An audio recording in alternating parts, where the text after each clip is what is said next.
The Dead Hand, a disgusting, scary looking monster from the Legend of Zelda, the Ocarina of Time. Anyone who has played this game back in the day knows what a terrifying monster this is and what a surprise of a character design it was as well. And with the Legend of Zelda Tears of the Kingdom slowly approaching, I wanted to create this video and this drawing for one of the enemies and different enemies that I wanted to see come back, especially if there's going to be underground caves that you're going to be able to explore. And we all know that Breath of the Wild had a limited amount of enemies, so this time around, hopefully more and more cave dwelling enemies like this classic Dead Hand will make a triumphant surprise return.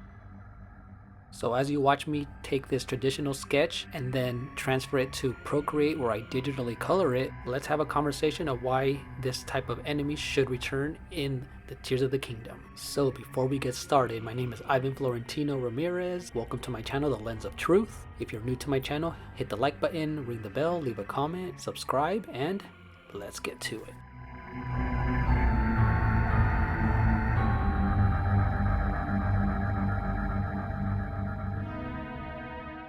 This Dead Hand monster located at the bottom of the well in The Legend of Zelda, the Ocarina of Time in Kakariko Village was a huge surprise and memorable moment for its terrifying look with its pale white skin and blood-covered blotches and scratches on its entire body, with its claw-like hands, huge teeth, and long arms that pop out of the ground. And once defeated, you are awarded with the Lens of Truth, a classic item from The Legend of Zelda that I named my entire YouTube channel around as we take a closer look at the art in video games.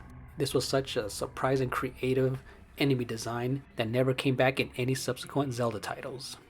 And ever since The Legend of Zelda Tears of the Kingdom has shown off a lot of underground caves showing Link and Zelda with a flaming torch and only several enemies shown off, it would be a nice surprise for this mini boss to make its triumphant return.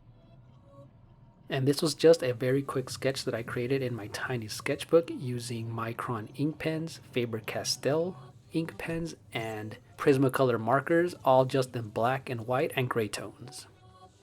This black and white art style is just one of those things that I like to do with this tiny sketchbook because I just wanted to create this young Link and the Dead Hand and kind of see how imposing and scary it would be and how it was in the game facing it off. And I wanted Link to have his back turned and just staring at this hideous monster. And because I wanted to add some color to this, I went ahead and took a picture of it. I sent it to my iPad Pro and use the Apple Pencil 2 to digitally color this. And this gives me a lot of options to play around with colors, textures, and lighting as well. So let's get on to part 2.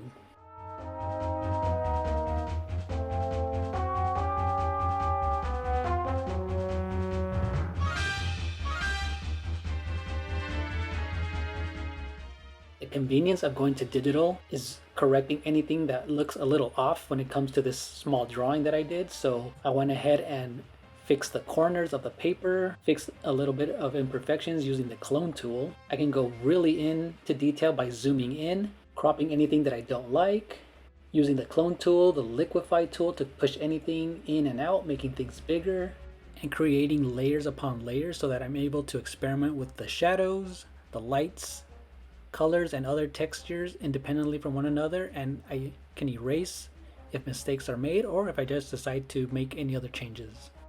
So one of the first things I did was play around with the blood and all of those scratches and bloody blotches that he has, all those scars. This thing looks pretty cool, so it's gonna look even creepier once I color this, and it's actually looking scary with its just white flesh and red tones.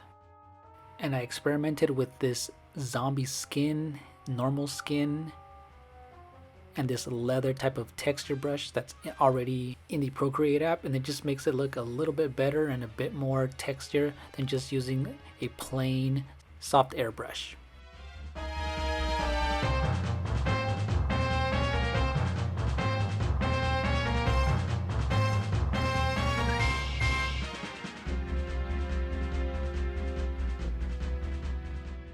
And with young Link right here, I decided to use this old skin type of texture just to kind of make it a bit more interesting for his green tunic.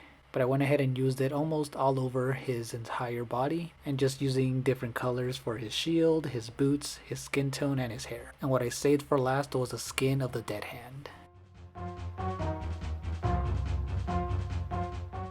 So all of you Zelda fans, do you remember watching this Dead Hand for the first time in the Ocarina of Time? Do you want it to come back?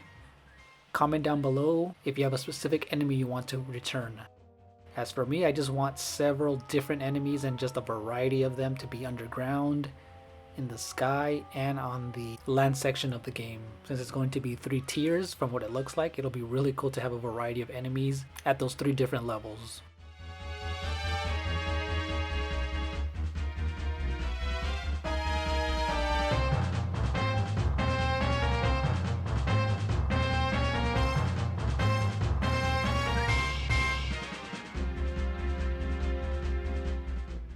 So towards the end of this video, this is more of a time lapse. It's very sped up, and one of the last things I decided to do was the background and foreground, and I decided to use the colors that were in the well of the game. So it's going to be a brown ground with a murky green tones for the background, and then so it's going to have a very sewer-like look with the green and brown, but it just came out really well. Everything just came together.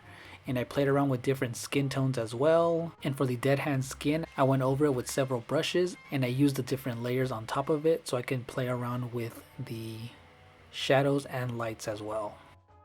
So yeah, thank you guys so much for watching my video, and there's a lot more Zelda related content on the way. So stay tuned and see you later. Bye.